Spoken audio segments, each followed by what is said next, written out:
Hi, everybody. Welcome to Sustainability Week on Fire and Forte. And I have got the incredible Dr. Morley Muse with me today.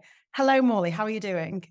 I'm good, thanks. Thank you so much, Hannah, for having me. I'm really looking forward to getting into the detail because you are a fantastic example of a woman in an industry that is not very well represented by women, and your work is extremely renowned. So I will let you talk through that, but I would like to share with the audience that obviously, as part of Sustainability Week, we're really looking into how we can bring skills into this area that we all want to help the environment and drive change. But some of it seems a bit technical, and we need to demystify what's actually needed. And Dr. Morley Muse has been working in renewable energy, both through research and in industry, and is a doctorate of environmental sustainable engineering, which is so many of the keywords that we want to understand a bit more about. Please, could you introduce yourself and your work on renewable energy, if you can do so? Thank you very much, Hannah, for having me. It's always lovely speaking with you. So I completed a bachelor's in chemical and environmental engineering from the University of Nottingham. I completed a master's in sustainable power engineering. So I looked at different renewable systems and somehow settled on biofuels during my master's. And my PhD looked at environmental and sustainable engineering, but with focus on wastewater treatment. So microalgae wastewater treatment. So pretty much using microalgae as a source of biofuel, which, I'm happy to delve further into it. So you know how you see like microalgae sitting on our wastewater ponds? So for example, when you use water in your homes, it goes to the treatment plants. In Melbourne, we've got Melbourne Water or Western Water Treatment Plant. So pretty much they recycle that water and bring it back to you. And that's really important because we have to understand that globally, we've got access to just 3% of our water is accessible for human use. That's drinking, showering, all of the different things that we do with water. And that's because 97% of our water sources are salt water, so we can't use it. So obviously we have to recycle water and get it back to our homes. Now, the big challenge here is these microalgae grow on the water ponds. Yeah, and it acts like a nuisance to the wastewater companies. So most times what they would do is they would just chuck it away. The other thing to note is the algae are high in something called nitrogen and phosphorus. Yeah. Now, in its very raw form, you don't get the best out of it, but it's still useful. So it's still useful to farmers and all, but as a fertilizer base. However, you don't get the best out of it because it's still like in a raw form. And at the same time, it's a waste. It's a nuisance on the water ponds. So my research focused on extracting that microalgae from wastewater systems and then converting it to biogas. But there are other uses as well. The concept of renewable energy is very, very broad, right? Yes. There isn't any just one form of renewable. So there are I'll tell you the different opportunities that it's still a growing topic.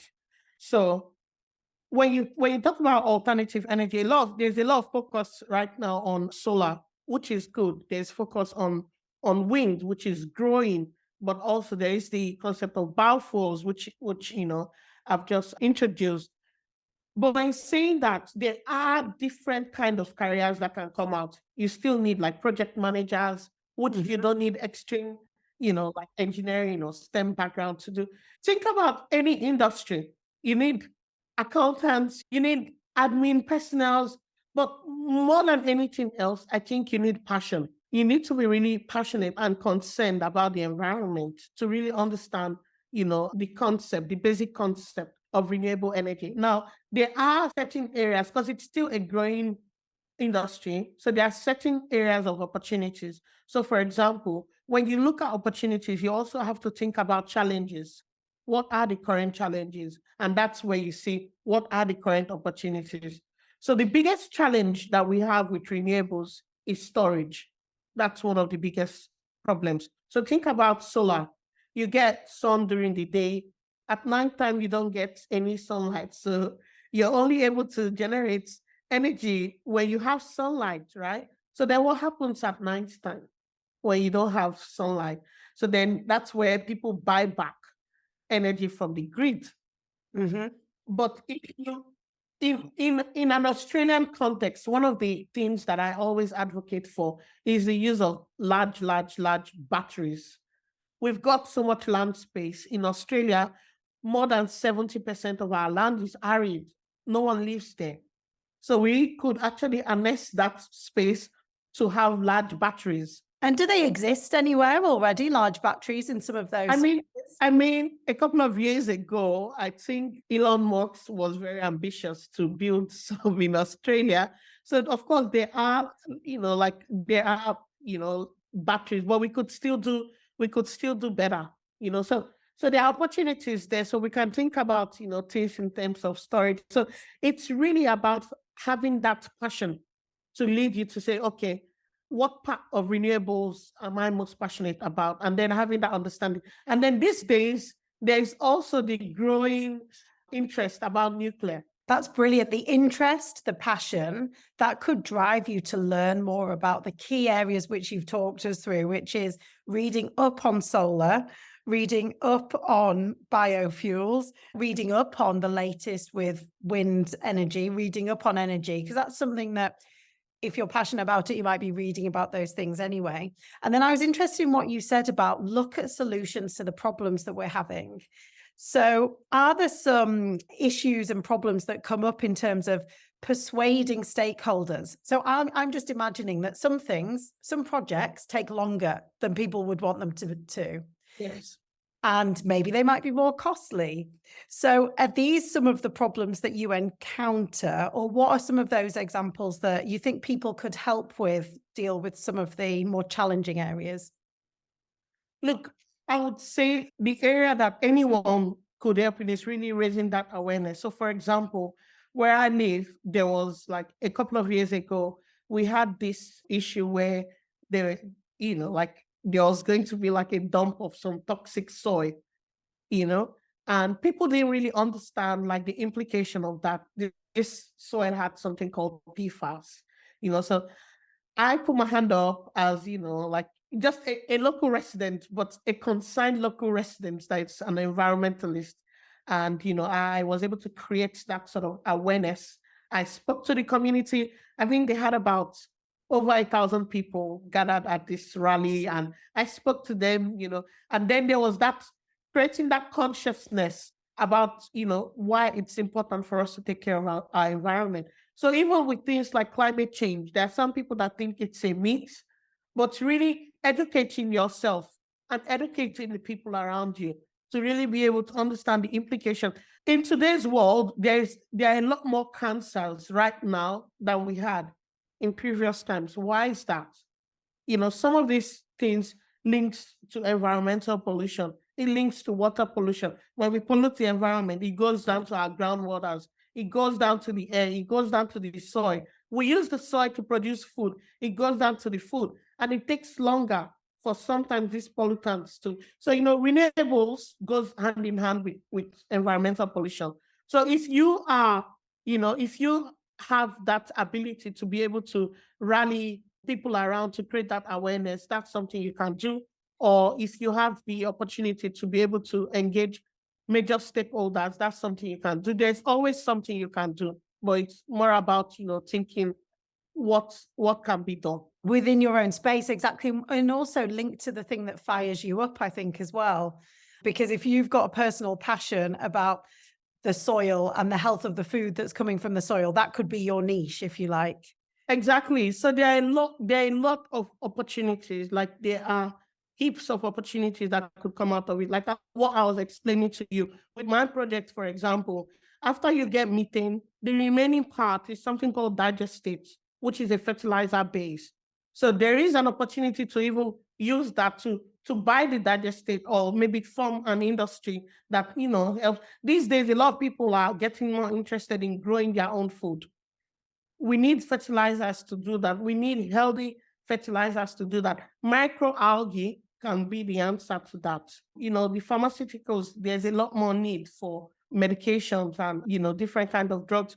We need volatile fatty acids. Microalgae can do that, and then there is a growing awareness for hydrogen production, hydrogen cell batteries, or, like with all these nice cars that, hydrogen powered cars.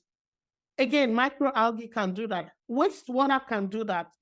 So there are different types of renewables that we can look at. I still don't think that fossil fuels or coal is the only answer.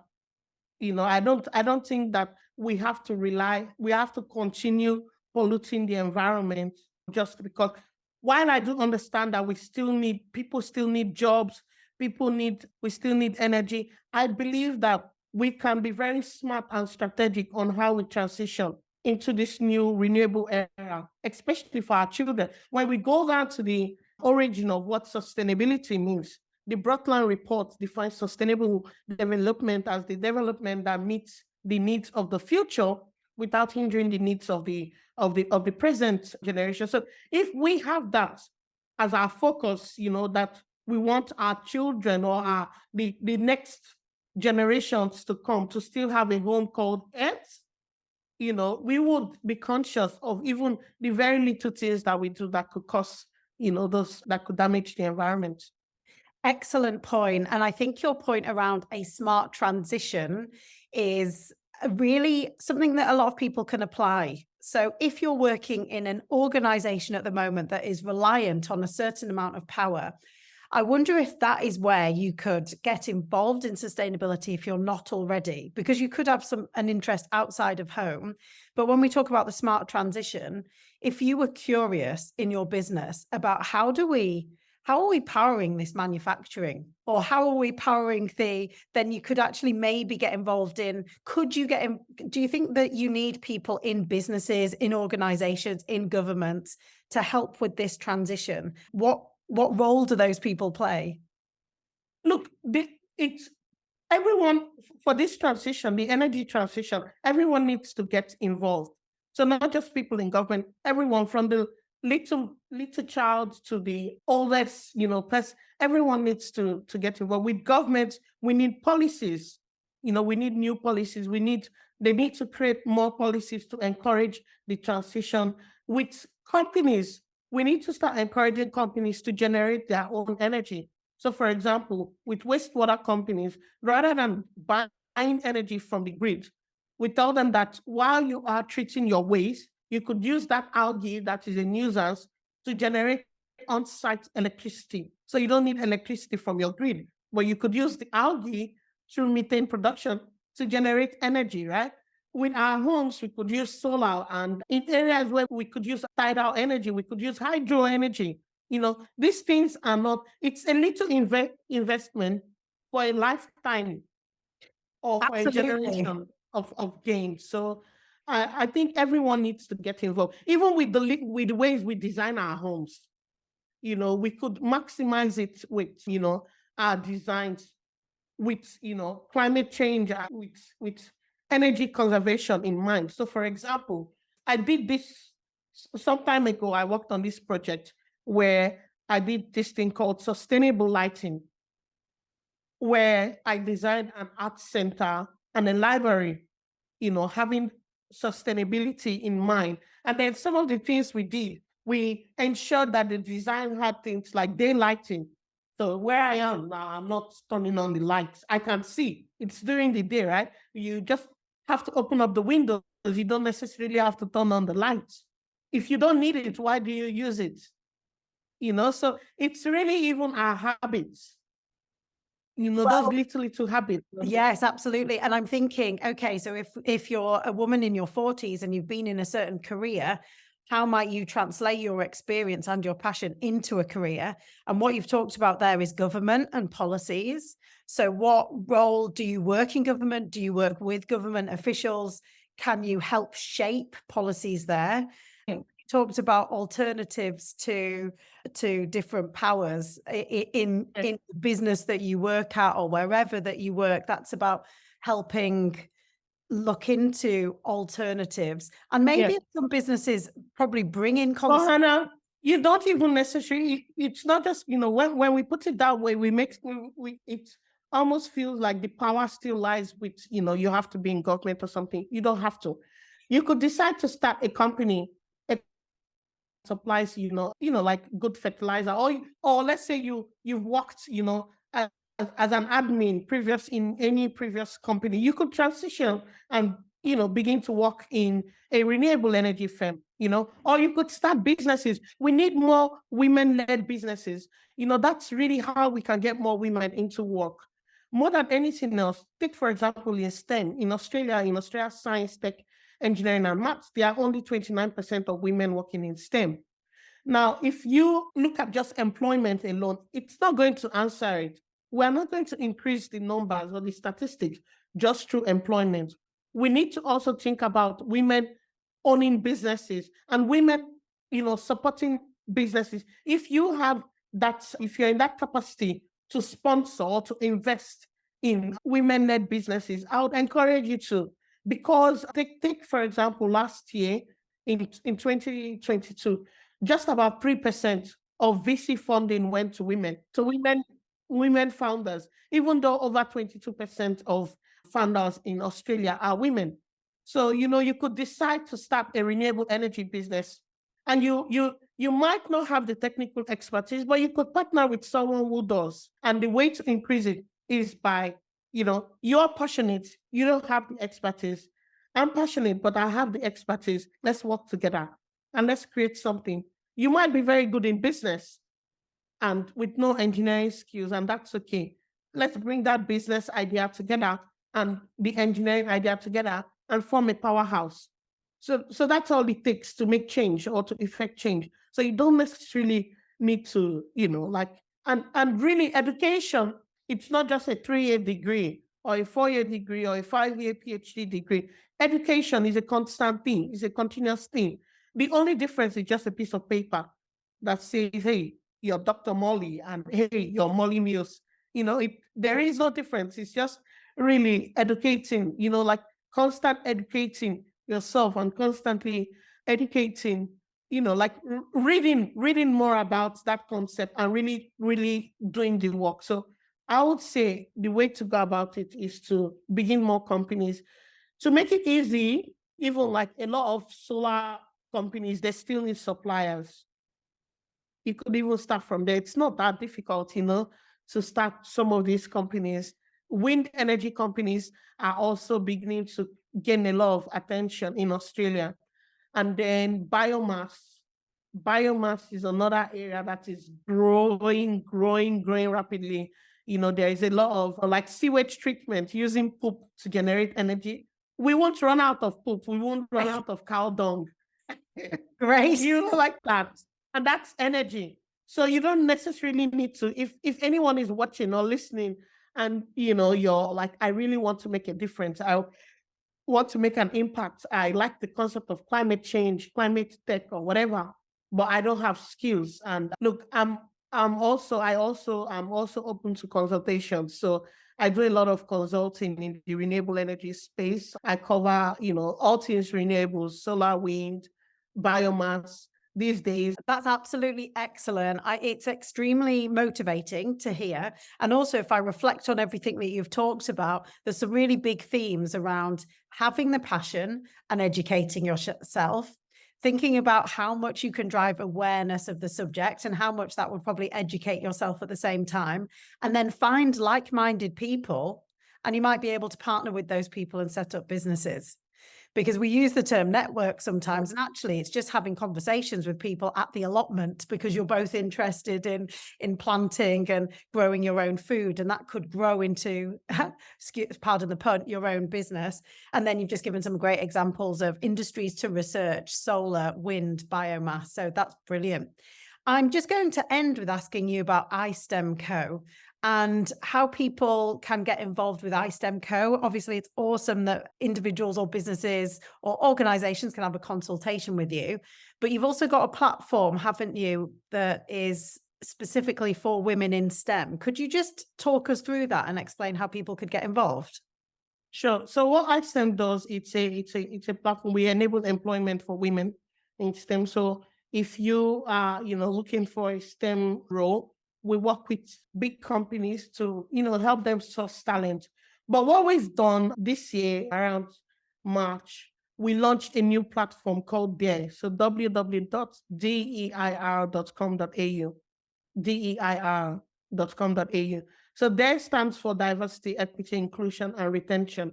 And the idea around there is really it's a recruit tech platform that eliminates recruitment bias, for women in STEM, because women, have been discriminated for their gender, for their age. They've been discriminated for their race, a lot of race discrimination, and all these things. And also, the bias could just start from your name when you apply for a job. So just having a name called Hannah, they know it's a lady, and then there's already that discrimination that she's not able to perform the role. Or, having it's even worse when you have an ethnical name.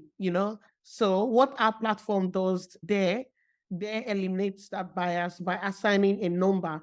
So we do blind recruitment. So Brilliant. so as an employer, you can't see like the names of the candidates. You can't see all of those elements that will make you discriminate them, like name, age, gender. What you can see is you can see their skills, you can see their expertise, and if you like, then you proceed. So our platform has 6 amazing features.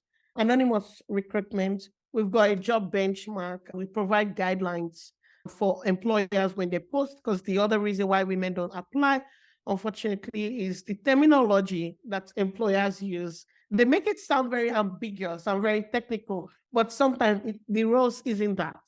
And women, a lot of women, we have this thing around confidence, and we feel like we have to tick the boxes 100% for us to apply for the role, whereas men don't think that way. So yeah, so that's what DEIR does. iSTEM does. It's a recruitment agency, and we find employment for a finder's fee, but there is completely automated. It's a platform that we've created to take away all of those excuses why companies are not having women within their organization. But with iSTEM, I also do consulting, in that renewable energy space as well. Wonderful. I will link these underneath this episode. And I think this will be a great place for women to look at the kind of jobs that are on there. And also if they've got the right skills, or, well, if they even got a few of those skills, to make sure that we're not trying to be too perfect, to have a look into applying if it's interesting. Morley, you've been absolutely amazing. Thank you so much for your time. And thanks for the education. And we look forward to seeing what you get up to next. No worries. Thanks, Hannah. Thanks for Take having me. care. Thank you.